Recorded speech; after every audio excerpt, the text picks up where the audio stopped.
Gostaria de estar saudando a todos meus amados e queridos irmãos, amigos e ouvintes da Palavra de Deus, com a gloriosa paz do Senhor Jesus. A Ele seja a honra, a glória, o louvor e a nossa gratidão por tudo quanto o Senhor tem feito em nossas vidas. Sejam bem-vindos ao canal.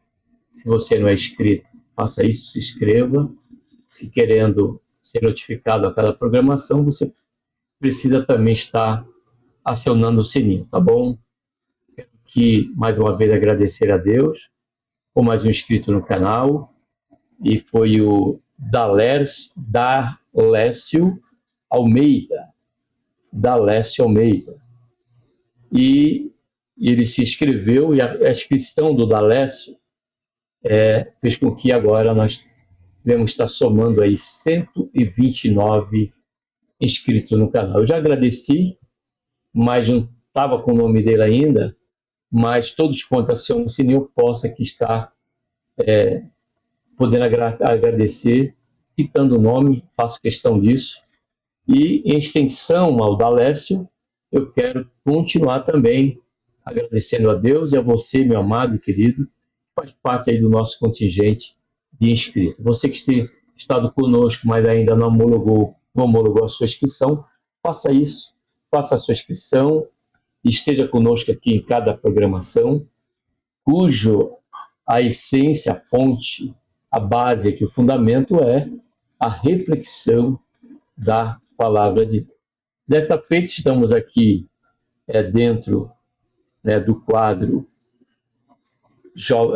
Momento de Reflexão, e estaremos aqui considerando o tema que, nessa oportunidade, se trata de uma pergunta muito simples, porém significativa, com respeito à profundidade, da leitura que vamos estar fazendo e que envolve essa leitura, que é em Eclesiastes, capítulo 3, versículo 2, somente a sua parte A, que eu quero aqui estar refletindo, deixando essa reflexão para você, que tem como tema "E depois?". Vou repetir. E depois? Vamos entender? Então vamos estar aqui abrindo a escritura, Eclesiastes, capítulo 3, versículo 2, vamos ler somente a parte A, quando diz assim: há tempo de nascer e há tempo de morrer.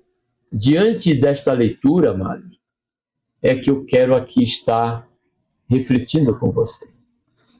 A palavra do Senhor diz que há tempo de nascer e há tempo de morrer.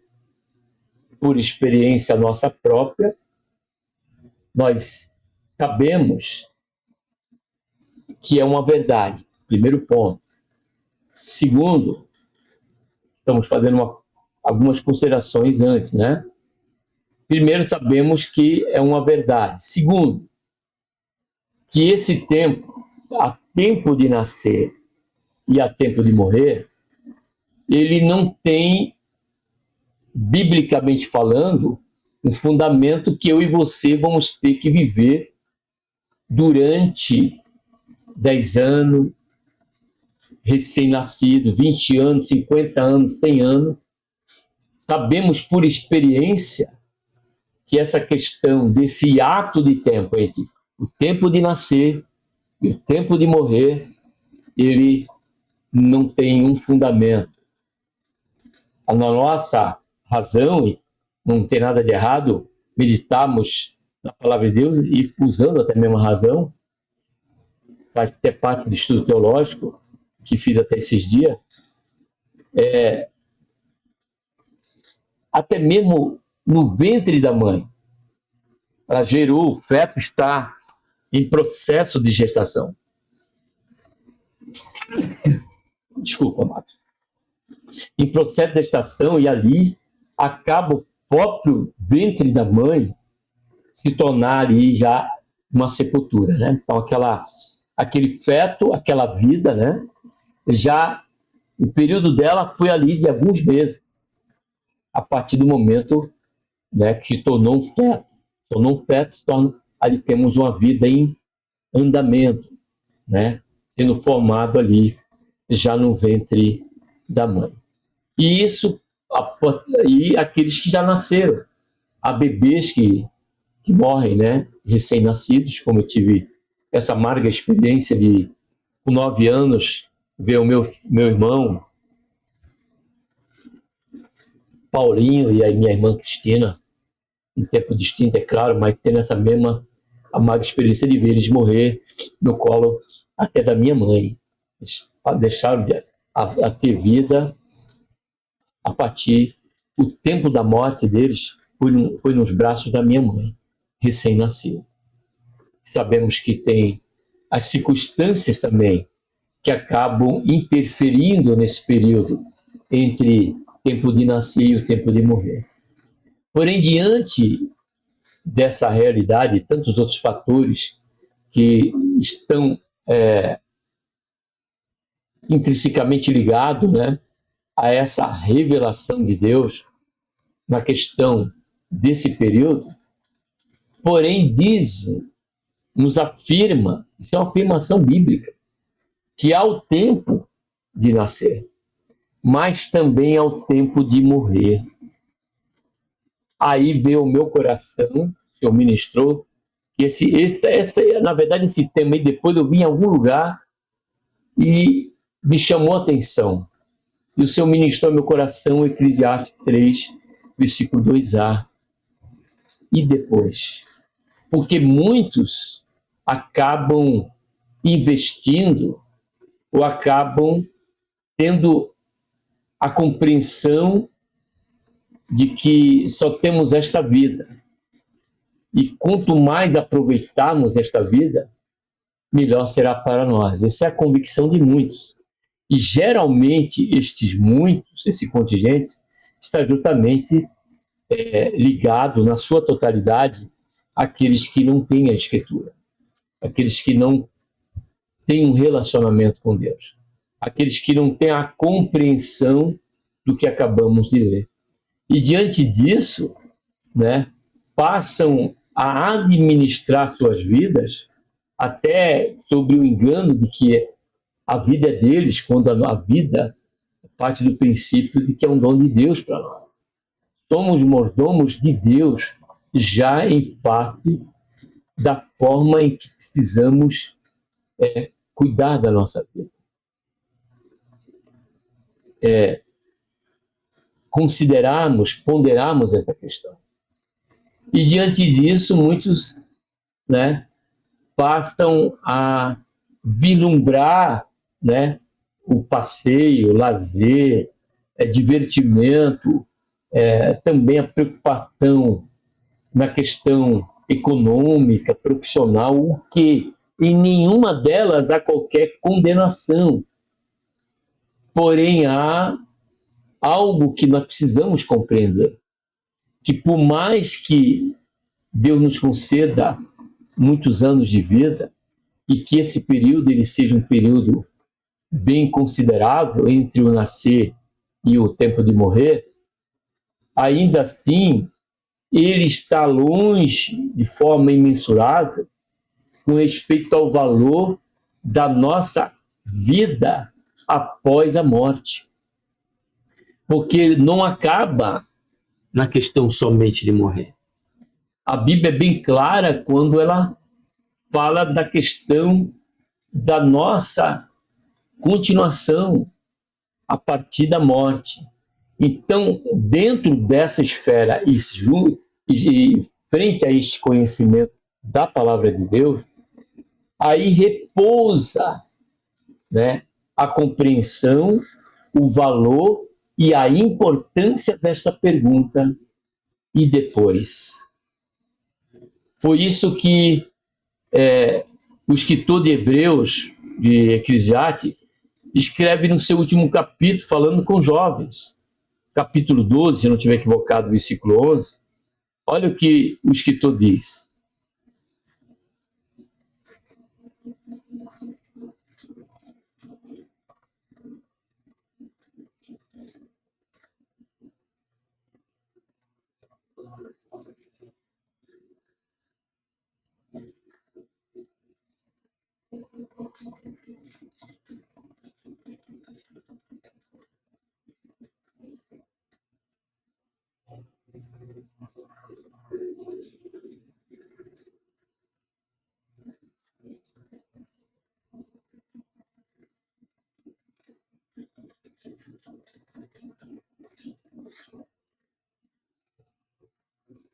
Aí no versículo 10 ele diz assim, ó,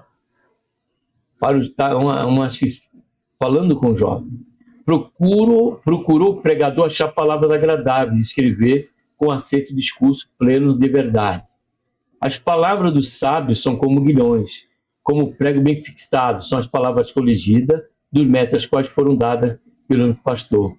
Além disso, filho meu, ter avisado de fazer muito livro não há fim, e o muito estudar é enfado. Este é o fim do discurso. Tudo já foi ouvido. Teme a Deus, guarda os seus mandamentos, porque isto é o que todo o dever do homem. Porque Deus há de trazer juízo toda obra, até tudo, olha só, o que está encoberto, quer seja bom, quer seja mal.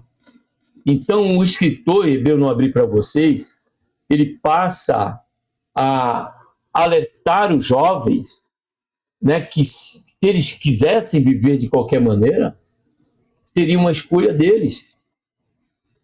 Porque, na verdade, eu quero até voltar ali à palavra de Deus, se eu não estiver equivocado, é capítulo 11, onde ele diz aqui, ó, veja bem, eu me lembrei agora, ele diz aqui, ó, alegra-te, mancebo, na tua mocidade, e anima-te o teu coração no dia da tua mocidade, e anda pelos caminhos do teu coração, e pela vista dos teus olhos. Sabe, porém, que por todas estas coisas Deus te trará juízo. Afasta, pois, o teu coração o desgosto, remove a tua carne do mal, porque a mocidade e a aurora da vida, ó, são vaidade. Aí é quando ele passa para o versículo 1, né, dando ênfase à questão que ele falou no 11. Ele diz, lembra-te também do teu Criador nos dias da tua mocidade, antes que venha os maus dias e chegue os anos em que dirás, não tenho prazer neles. Logo, amados, é que se dá importância no versículo que lemos, na sua parte A tempo de nascer e morrer, e a questão desse tema. E depois, por mais ou por menos tempo que o Senhor tenha nos dado de vida durante esse ato de período, o que temos feito com esse tempo? Qual tem sido o que temos estabelecido no que diz respeito ao tocante à nossa vida? Qual é o investimento maior que temos feito? É nesta terra? Ou temos vislumbrado o céu? Ou temos lembrado que há um Criador? Ou temos lembrado de Deus? Ou temos lembrado que há uma continuação? E haveremos de dar conta com a vida que nós levamos. Aí, partindo desse princípio, para me prolongar aqui, nesses 15 minutos já de introdução, observe agora o que precisamos considerar. Primeiro, ter a certeza. Depois, vemos as considerações finais. Primeiro, e depois, segundo a Escritura, compreenda. E depois, há tempo de nascer e tempo de morrer. E depois? Depois, segue-se o juízo. Quando nós lemos em Hebreus, capítulo 9, versículo 27. E como aos homens está ordenado morrer uma só vez, vindo depois o juízo. Então, e depois? Depois, primeiro ponto, primeira coisa é segue-se o juízo. Segundo, segue-se o destino. Nós vemos isso em Lucas, né? Lucas, capítulo 16. Depois você pode meditar, querendo, tá bom? Lucas, capítulo 16, versículo 19, onde diz aqui, ó, que havia um homem rico que se vestia de púrpura, linho finíssimo, e todos os dias se regalava impedidamente. E ao seu portão deitado um mendigo, chamado lar, todo conceito e uso. Mas o versículo que eu pude referência aqui, segue-se o destino, depois do juízo, está aqui no versículo 22 e 23. Ó, no 22, se confirma o que nós lemos. E veio a morrer um mendigo e foi levado pelos anjos. Observe o tratamento para o seio de Abraão. Morreu também um rico e foi sepultado. No Hades, versículo 23, ergueu os olhos, está falando do rico, estando em tormentos, e viu ao longe Abraão e a Lázaro no seu seio. Então, segunda resposta a esta pergunta e depois, é que se segue também o destino. Ou estaremos sobre os braços do Eterno, ou estaremos sobre o sofrimento do inferno. Terceiro, e depois? Depois, segue-se a colheita. O que temos feito com a nossa vida, amados, durante o tempo de nascer e o tempo de morrer? Eu e você temos dado importância a esse tempo, a esse período? Ou temos levado a vida empurrando com a barriga, vivendo de qualquer maneira, vivendo, vamos ver aqui depois a razão disso, e nunca nos lembramos do Criador? Porque, e depois, vai seguir a colheita. Nós já lemos a colheita do rico, mas esta colheita era de acordo com cada um de nós. O que fizemos nesse período de tempo, no tempo de nascer até o tempo de morrer. E segue-se a colheita. Sabe por quê? Está aqui Paulo escrevendo ao Gálatas. Não vos enganeis, Deus não se deixa escarnecer, pois tudo que o homem semear, isso também ceifará. E essa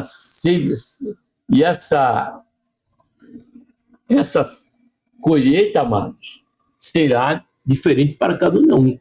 Muitos vão sofrer muito mais, outros muito menos, mas vão sofrer. Ou colheremos o fruto do desprezo a Deus e a sua palavra, e também colheremos o fruto que está destinado a todos que esquecem de Deus, que é o inferno, que é o desprezo eterno, que é a vergonha eterna. Porém, se a nossa semeadura foi de temor, de relacionamento, de convivência com Deus, investindo mais na eternidade do que neste mundo que é passageiro, que o Senhor garantiu que esse mundo vai passar e tudo que há nele, menos a palavra de Deus. Porém, aqueles que investiram na eternidade, o que vão colher os galardões de Deus, vão colher o que está escrito em Apocalipse, capítulo 2, você pode estar lendo, 2, até o capítulo 3, versículo 10. Porque as bênçãos para aqueles que estão em Cristo e andam no temor de Deus nesse período, ela já é um fato nesta vida. Porém, vai se superabundar na eternidade, onde estaremos a viver sob as delícias e sobre o descanso do braço do Eterno. Por isso, não vos enganeis, diz Deus, porque Ele já tem nos orientado. Essa palavra que lemos, amados, é uma palavra de orientação para nós. Há um tempo de nascer, e já nascemos, temos consciência disso. Eu e você que estamos aqui a meditar. Porém, há um tempo em que haveremos de morrer, se o Senhor não vier antes. Porque muitos não experimentarão a morte. E, por último, segue-se a plena consumação da justiça divina. E para isso vamos estar lendo aqui em Salmos 73, Salmo 73, versículo 17, onde o salmista diz assim, ó: até até que entrei no santuário de Deus e percebi o fim deles. O Salmo 73, ele fala de um homem de Deus, Asaf, que passou por um período de uma crise existencial, em que ele via muitos que eram ricos e não temiam a Deus, que zombavam até mesmo de Deus. E ele via que eles viviam uma vida de abundância, uma vida abastada, não passaram por sofrimento algum, porque há aqueles que acontecem isso. E foi o que Asaf viu. E Asaf acompanhou até o fim deles e passou a questionar a Deus. Passou a achar que não valia a pena ser temente a Deus, continuar servindo a Deus. Depois ele compreendeu, porque Deus teve misericórdia de Asaf, ele compreendeu que ele estava raciocinando, se é que poderia ser, mas ele se comparou ao animal. E que por pouco os pés dele não deslizaram, porque Deus não deixou. Aí ele diz no versículo 17, depois que eu entrei no santuário, ali Deus revelou para ele qual seria o fim daqueles que, durante o tempo de nascer até o tempo de morrer, fizeram desse período, né, um instrumento de zombaria, de desperdício, né? Porque viveram uma vida em que não houve nenhuma contribuição, nenhum investimento para a eternidade. Então passaram aí aquele homem de Deus, Asaf, a ver qual era o fim deles. E isso revela o quê? De que ainda que pareça que algo está sem ter a sua devida paga, nós nos enganamos, amado, quanto a isso. Porque a vida não se resume somente ao nascer e morrer, porque vai ter o depois. E é o depois que nós devemos considerar. E aqui a Bíblia já nos adiantou, pelo menos nesta reflexão, que depois segue-se o juízo, o destino, a colheita e também a plena justiça de Deus, consumação da justiça divina.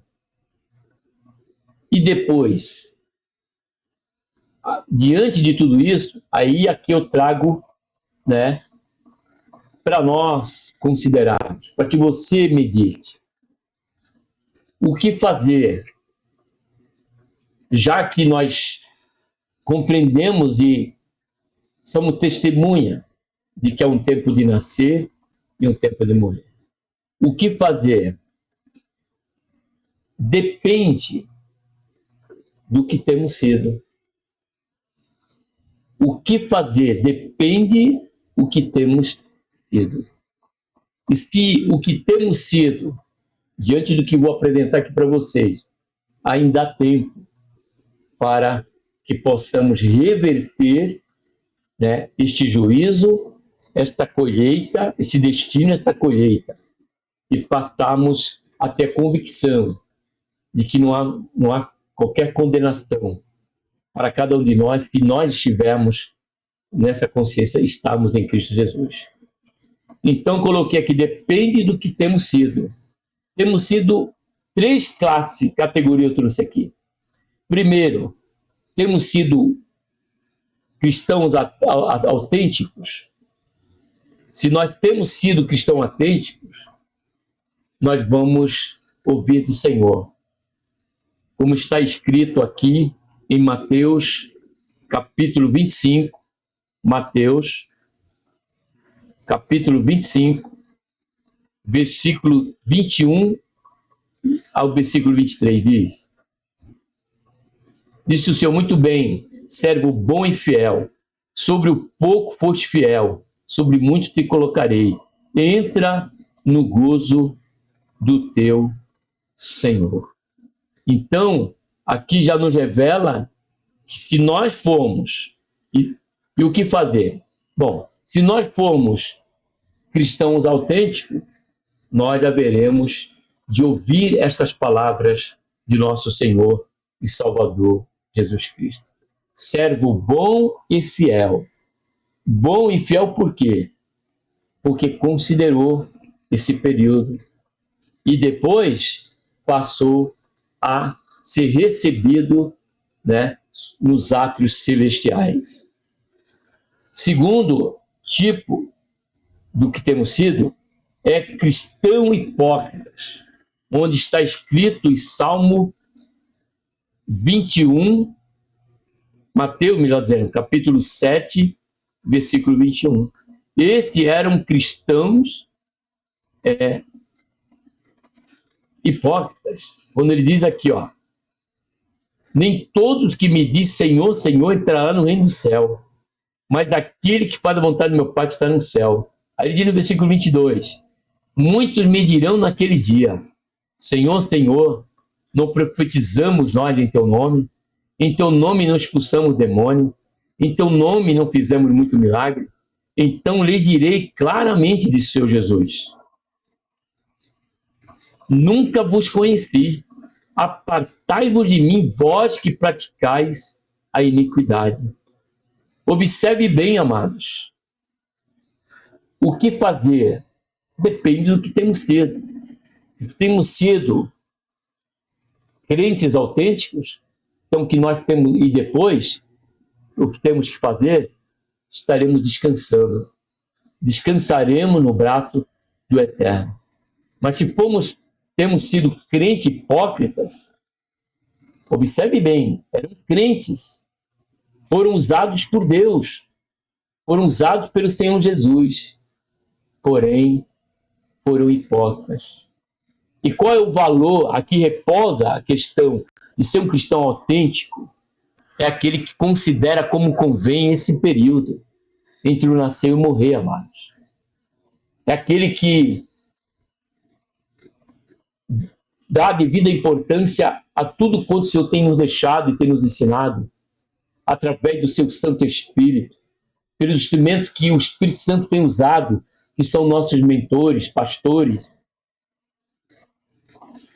Agora, se nós tivermos sido cristãos hipócritas, nós haveremos do que fazer. Nada vai nos restar, a não ser a condenação. Então, se você vive sob esse aspecto de um crente, de um cristão hipócrita, como é ele, amado, irmão Sabino? É aqueles amados que é quando nós estamos no culto.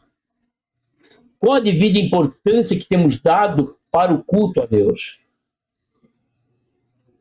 Quando deixamos de estar no culto, ou estando no culto, não o reverenciamos, não reverenciamos a sua palavra. Estamos de olho no WhatsApp, estamos de olho no Facebook, estamos de conversinha paralela, quando a palavra está sendo ministrada, quando o humilde e simples irmão tem a oportunidade e depreciamos aquele irmão, aquela oportunidade, e demos pouco valor ou nenhum valor ao que aquele irmão vai estar ministrando ou testemunhando. Esse período e essa atitude, amado, está dentro do campo desta personalidade de um cristão hipócrita, um cristão leviano. E por que leviano, amado?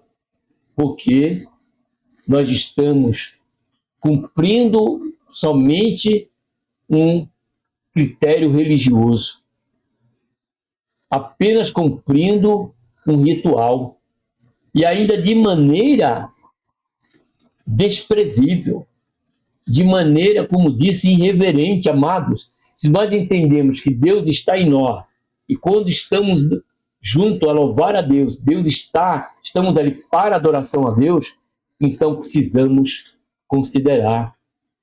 Porque o cristão autêntico, ele vai estar nesse momento dando o seu devido valor ao culto, à oração, ao período de culto, buscando ouvir Deus falar através de louvores, ouvindo Deus falar através da ministração da sua palavra e do testemunho que ali acontece.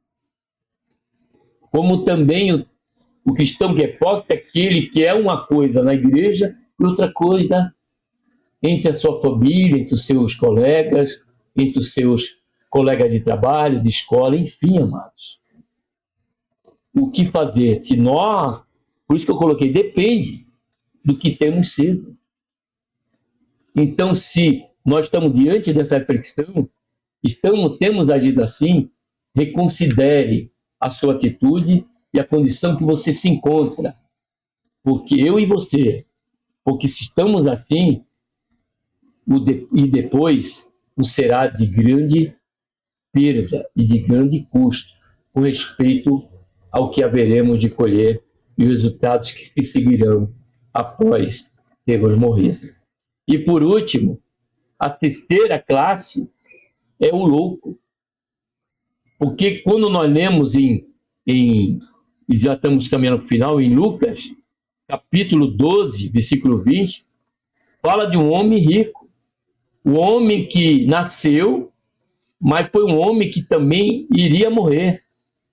E no versículo, diz a Bíblia, que aqui nesse texto, que ele, a parábola do rico insensato. Por quê?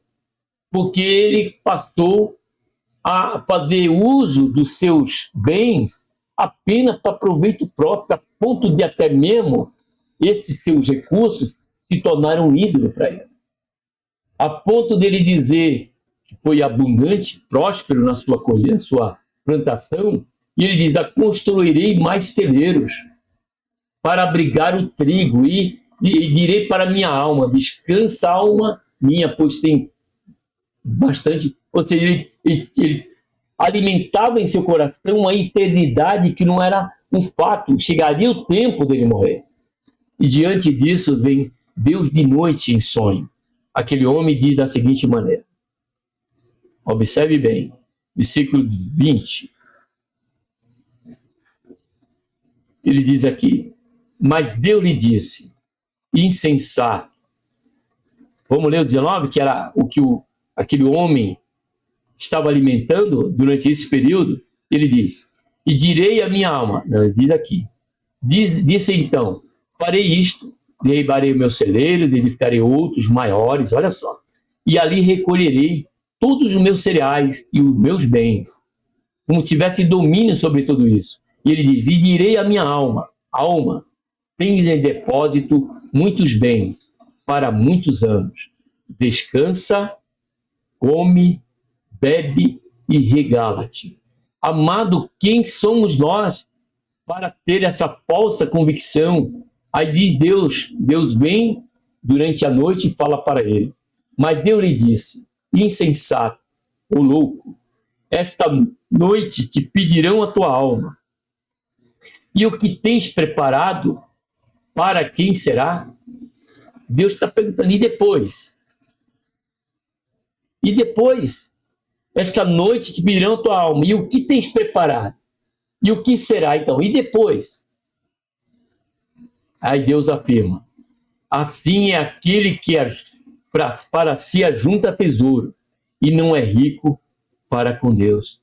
É aqueles, amado, cujo coração está algemado somente nesta vida. E o próprio apóstolo Paulo, escrevendo aos Coríntios, diz: miserável homem que pensa somente nesta existência, nesta vida, nesse tempo. Logo, é o tempo certo. E eu queria até terminar com esta conclusão aqui, que escrevi.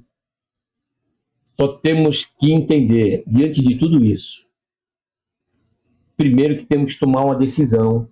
Se nós estamos aqui, estamos dentro de uma condição de cristãos hipócritas, ou estamos dentro da condição de um louco, de um insensato, e que temos desperdiçado, independente da minha idade, da sua idade, do meu tempo de vida, do seu tempo de vida, temos desperdiçado esse tempo se nós não temos feito e agido como devido mordomo, reconhecendo o dom da vida, reconhecendo os bens que o Senhor tem nos dado e usado para o benefício da nossa alma em temor a Deus.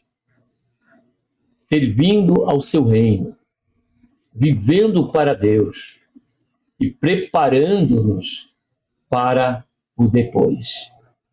Porque o dia, ele vai chegar. E depois? E eu queria aqui concluir. O real sentido da vida não está nas conquistas relacionadas ao tempo presente, mas no quanto temos investido para a eternidade. Amém? Que Deus, por intermédio de Cristo Jesus, nos abençoe e que você, meu amado e querido ouvinte da palavra de Deus, você, meu irmão, consideremos e não venhamos mais agir como louco ou como um crente hipócrita, mas busquemos ser autênticos diante do Senhor. Busquemos, seja no culto, seja no nosso cotidiano, não desprezarmos o tempo que o Senhor tem nos deixado, mas que a nossa oração esteja em unissono com o salmista Moisés, com Moisés quando escreveu o Salmo 90, versículo 2. Ensina-me, Senhor, a contar os meus dias para que eu alcance um coração sábio. Amém? Um abraço a todos e vamos estar orando.